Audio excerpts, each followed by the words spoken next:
Ever cracked the wrong joke and then realizing it wasn't the right time or place? Or while you were driving, you see a guy wanting to cross the street, and so you brake just in case. And good thing you did, because last minute he decided to dash across the street. This is where situational awareness comes into play. Hi, I'm C Dang, and I'm here to spread self and social awareness because I believe it's key for positive change. It makes us more compassionate and thoughtful towards others, creating a ripple effect that's good and lasting. This is the 5th video of the Emotional Intelligence series. You can check out the first video here in one of these corners. In the last video, we talked about self-regulation and how it could help us to control our emotions in challenging situations, especially how it could keep us from acting out on impulses that we could regret later on. In this video, we are going to talk about situational awareness, SA, or let's call it reading the sitch.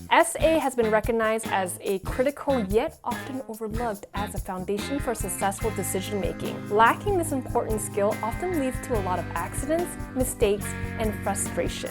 Situational awareness is a term used to describe a person's awareness of their surroundings, the meaning of these surroundings, a prediction of what these surroundings will mean in the future, and then using this information to act. SA is widely used for air traffic, military, emergency response team, and much more. Just as it's important in those fields, it's just as important to you and me, because we need to be well aware of our surroundings and the potential hazards we could face and not set ourselves up for disappointment. It could be simplified down into three key words: look, think, act. Look, what's around you and what's your understanding of the current situation? Think, what is your future prediction of the current situation? Act. Act accordingly with all the information you've gathered. As kids, we are more aware of what's going on around us due to having a curious mind. But as we grow older, that curious mind tends to fade because as an adult, we should know most things. This is where a lot of people stay stuck and become truly unhappy with their lives. We should always be curious with our surroundings, mind, and body to learn and always wanting to grow as a person.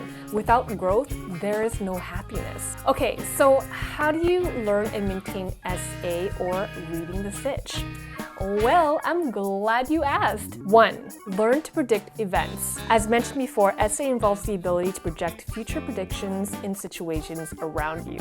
Use the information to think ahead and determine how it will affect your future actions and events. Here's an example. I pour hot water in a bottle. Knowing that I am clumsy, I could spill hot water all over my kitchen counter and burn myself. So, based on those predictions, I will place my water bottle over the sink and pour the hot water slowly into my bottle. 2. Identifying what's around you. Start by noticing what's in front of you, then expand your awareness to other elements. This is when you begin to monitor, detect, and recognize multiple situational elements. These elements I'm talking about is the stuff around you. Chair, books, shelf, which I always walk into. Do you too? Okay. So let's take driving as an example. When it's raining hard, I know the visibility isn't great and the roads are slippery, so I will make sure to give myself enough time to get to where I need to go so I won't be late.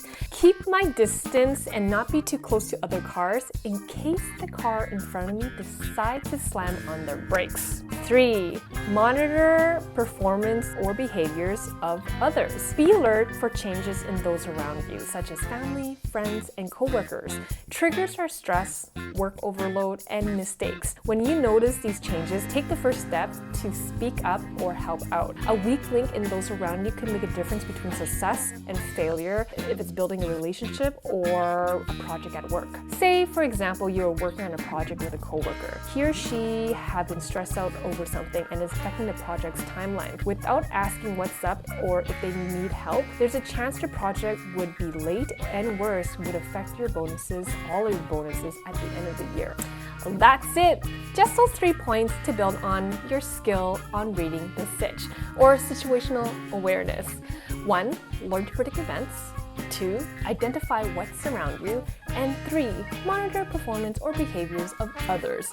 Not only will you be a Jedi mastermind, yep, that was a Star Wars reference, but this is what every great leader, peers, and mentors have under their belt.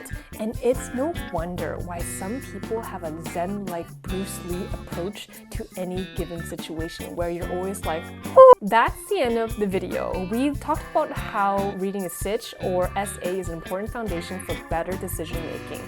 Being able to predict a situation can help prevent mistakes and accidents to occur or happen. I would love to hear from you. Message me in the comment section below. Thank you for watching. I'm C-Dang. I'll catch you next time. Consider subscribing if you like this type of content. Get notification when I drop my next video. There's a button below that says subscribe or click on my photo right here.